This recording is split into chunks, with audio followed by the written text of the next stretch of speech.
and the fox were very good friends and very good thieves. One day, the two friends decided to cross the river so that they could travel to a nearby farm to steal food.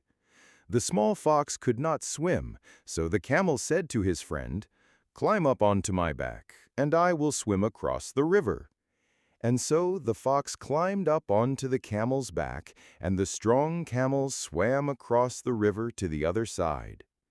When they had crossed the river, the camel and the fox made their way to the farm. When they finally arrived at the farm, the fox caught herself a chicken, while the camel dug up some lovely fresh vegetables. The greedy fox quickly gobbled down her chicken, and then said to her friend, the camel, "When I finish eating, I am accustomed to singing." "Do not sing just yet," said the camel, as he was chewing on his dinner of vegetables. "I have not yet finished eating, and if you sing, then the farmer will hear you. Let me first finish my dinner, and then you can sing as we make our way back home." But the fox did not pay any attention to her friend, and began to sing at the top of her voice. The farmer soon heard this singing and came running out of his house waving a large stick.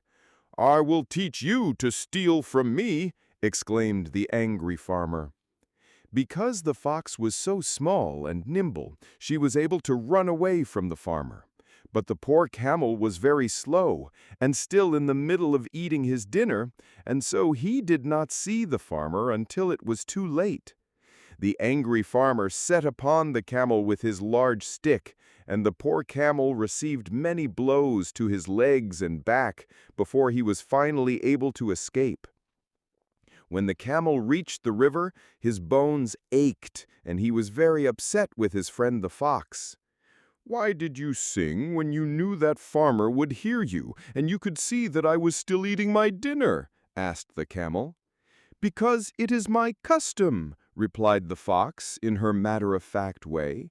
"Now let me climb upon your back so that we may return to our home across the river." Then the camel walked slowly down the riverbank into the water and began to swim across to the other side with the fox upon his back.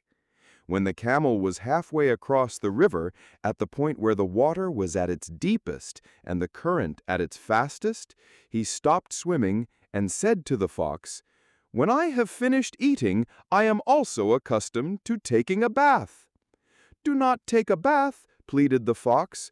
"I cannot swim, and if you take a bath, I shall drown."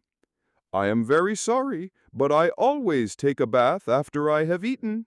It is my custom." And with that, the camel lowered his back into the deep water until the fox lost her grip on his back and began to splash around helplessly against the fast current. "Help me!" cried the desperate fox. "I am drowning! I am drowning!" The camel asked the fox, "Are you sorry that you were so selfish and caused me to be beaten by the farmer?" "Yes, yes, I am truly sorry," cried the fox, just before her head disappeared once more beneath the surface of the water. The camel did not have the heart to watch his friend drown in the river, and so he pulled the little fox out of the water and placed her upon his back. Then the camel swam the rest of the way across the river and climbed up the bank and on to the warm grass. The fox realized that she had been very selfish and said to her friend, "I am so sorry for what I did, and I promise that you can trust me forever, and that is that. And I am sorry that I had to teach you a lesson today, but many times in life it is often a case of tit for tat." Then the two friends began to laugh and roll around in the warm grass while the sunshine dried their wet fur. The fox had learned a valuable lesson that day. She had learned that it was not good to betray a friend, and that if you do wrong by somebody else, then somebody might well do wrong by you. It was indeed a lesson of tit for tat.